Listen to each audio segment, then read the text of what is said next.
Selamat siang Tribuners, senang sekali saya Mesya Marasabesi bisa menyapa Anda kembali di Tribun Ambon hari ini edisi 27 Agustus 2024. Di mana sejumlah informasi terbaru dari Kota Ambon dan sekitarnya akan kami hadirkan untuk Anda. Kita mulai dengan berita pertama. Tribuners, kontraktor dan PPK Dinas PUPR jadi tersangka kasus dugaan korupsi proyek rumah khusus BP2P. Kejaksaan Tinggi atau Kejati Maluku menetapkan 2 tersangka dalam kasus korupsi pembangunan rumah khusus milik BP2P dengan nilai kontrak 6,3 miliar. Kedua tersangka tersebut yakni Dani Supriyadi sebagai Direktur CV Karya Utama dan Arthur Parera sebagai pejabat pembuat komitmen atau PPK pada Dinas PUPR Provinsi Maluku. Penetapan keduanya sebagai tersangka disampaikan Asisten Pidana Khusus atau Aspitsus Kejati Maluku Triyono Rahyudi kepada rekan media usai pemeriksaan Senin 26 Agustus 2024. Sebelum penetapan tersangka, keduanya diperiksa selama 10 jam dari pukul 10 pagi hingga 8 malam. Setelah dilakukan pemeriksaan, kedua terdakwa langsung dibawa ke rutan kelas 2A Ambon. Mereka akan menjalani masa penahanan selama 20 hari ke depan, terhitung dari Senin 26 Agustus hingga 12 September 2024. Untuk diketahui Tribuners, pekerjaan pembangunan rumah khusus tahun 2016 berlokasi di Kabupaten SBP sebanyak 22 unit, sementara di Kabupaten Maluku Tengah sebanyak 2 unit. Proyek ini menggunakan sumber anggaran dari APBN pada DPA Satuan Kerja Non-Vertikal Penyediaan Rumah Provinsi Maluku yang saat ini berganti nama menjadi Balai Pelaksana Penyediaan Perumahan atau BP2P Maluku. Tribuners, pekerjaan tersebut tidak selesai dikerjakan oleh PT Karya Utama sesuai kontrak sehingga menimbulkan kerugian keuangan negara.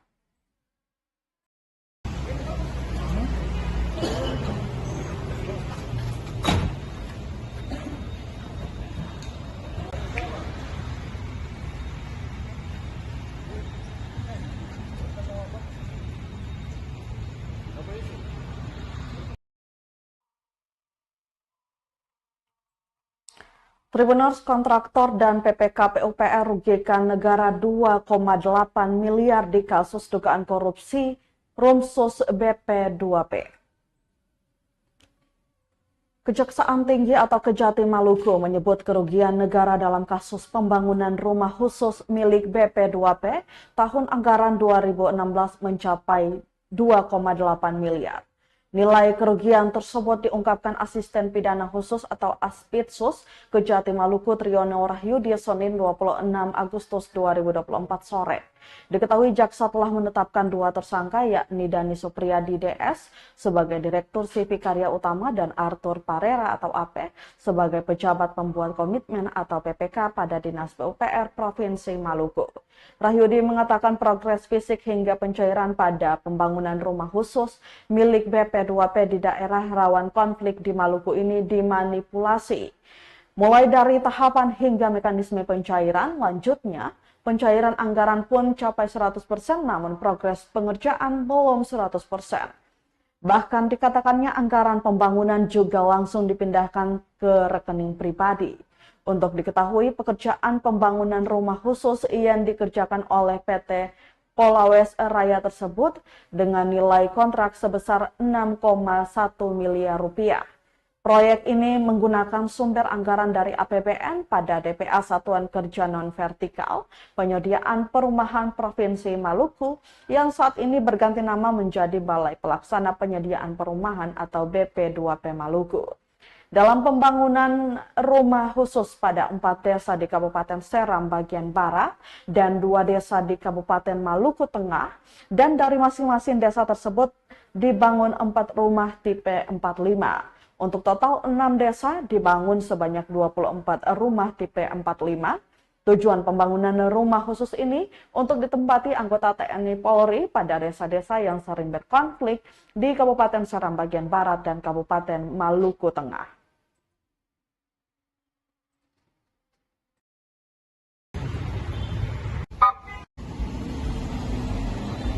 Bahwa perkara ini adalah perkara pada Balai Satuan Kerja Non Vertikal yang sekarang menjadi Balai Pelaksana Penyedia Perumahan BP2P Maluku ya, dari APBN tahun 2016 yang sebesar 7 miliar untuk pekerjaan pembangunan rumah khusus di Maluku wilayah 4, istilahnya begitu ya teman-teman. Dari anggaran itu setelah melalui proses, maka dilakukan proses pelelangan ya, dan dinyatakan secara proses pemenangnya adalah PT Polawis Raya dengan nilai kontrak 6 miliar 180 juta 268 rupiah. Perlu diketahui bahwa dalam proses pelelangan pun ini sudah dilakukan atau sudah melalui proses-proses yang ilegal ya, prosedur, ataupun juga beberapa dokumen telah dilakukan manipulasi ya. Jadi dokumen telah manipulatif ya, harusnya ada direktur sesuai dengan dokumen-dokumen notariat ya, akta perusahaan, namun oleh tersangka saudara dia dimanipulatif ya. Itu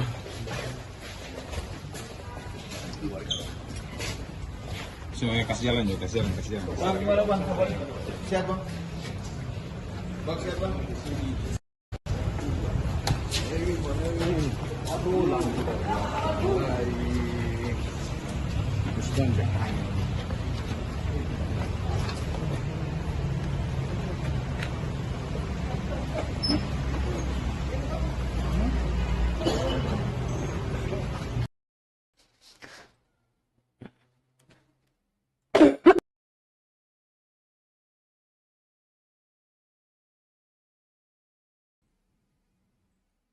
Kita beralih ke berita lainnya. Tribuners, puluhan lubang jalan di pertigaan SPBU Pasau bahayakan pengendara. Pemerintah diminta jangan tutup mata. Puluhan lubang jalan tersebar di pertigaan depan SPBU Jalan Laksdaya Leo Watimena, Negeri Pasau, Kecamatan Baguala, Kota Ambon, Senin 26 Agustus 2024.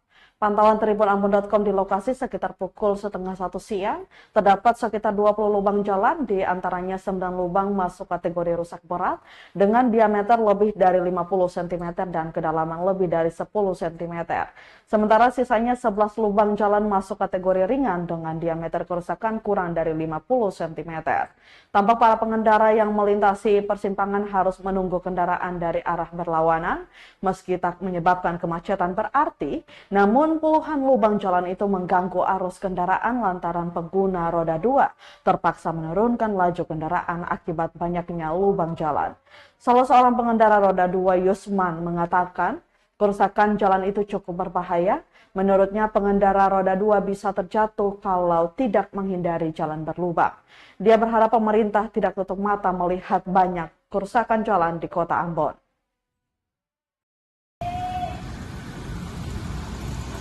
Satu, dua, tiga.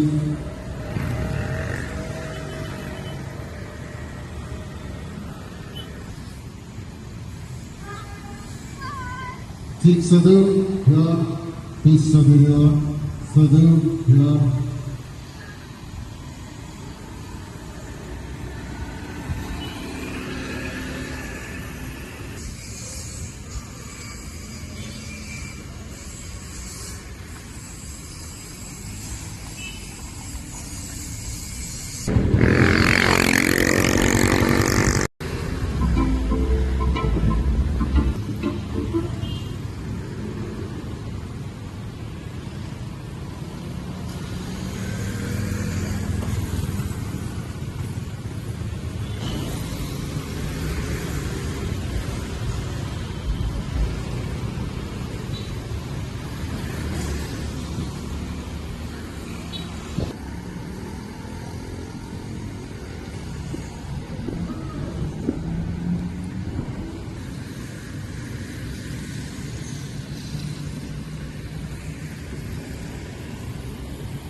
1, 2, 3.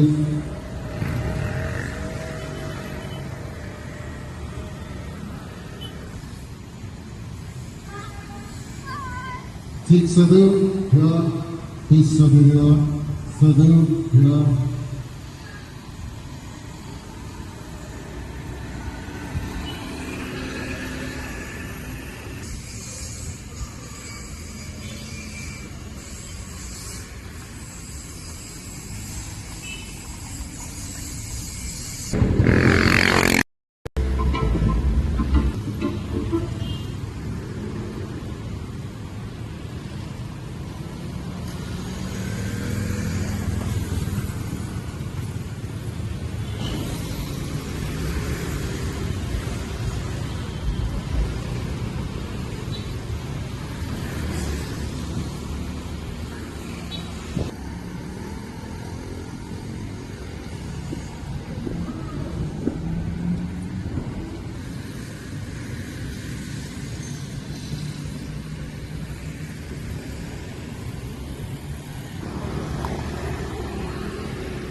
Harga pasar ada berapa, Bet?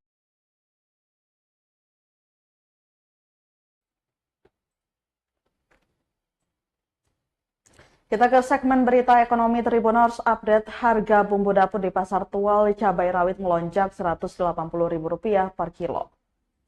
Berikut ini update harga bumbu dapur di Pasar BTN Tual Senin 26 Agustus 2024. Harga sejumlah komoditas bumbu dapur terpantau mengalami lonjakan. Misalnya untuk cabai rawit, produksi petani lokal kini dihargai Rp180.000, melonjak jauh dari harga semula Rp100.000 per kilo. Cabai rawit di angka Rp90.000, semula dijual Rp80.000, naik tipis Rp10.000. Sementara untuk bawang merah masih stabil di harga Rp40.000 per kilo, bawang putih di angka Rp50.000 per kilo. Untuk tomat lokal jenis apel dijual Rp25.000 per kilo, sedangkan untuk kentang masih tetap dijual Rp40.000 per kilo, wortel Rp50.000 per kilo. Buncis dan kol kompak berada di angka Rp35.000 per kilo. Mega, salah satu pedagang di Pasar BTN Tual, mengaku untuk cabai memang agak melonjak beberapa waktu belakangan ini. Menurutnya jika memang produksi lokal kurang, biasanya akan ada distributor dari yang memasok ke sini dari Sulawesi ataupun Ambon.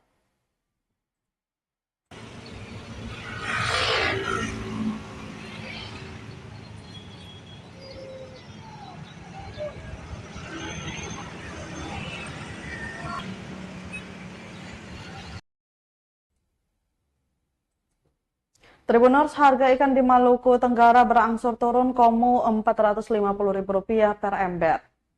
Harga ikan di Pasar Langgur, Kabupaten Maluku Tenggara, Malra berangsur menurun. Misalnya untuk ikan komo dijual pemasok dengan harga Rp450.000 per ember.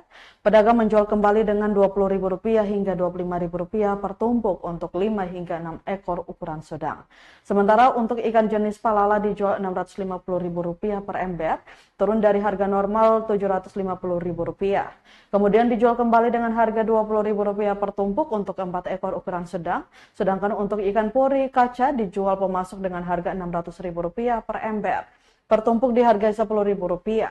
Tanta Engke, salah satu pedagang di Pasar Langgur, mengatakan turunnya harga ikan sudah semenjak 2 hari yang lalu. Dijelaskan untuk beberapa hari ini tangkapan nelayan melimpah yang mendominasi komu dan palala.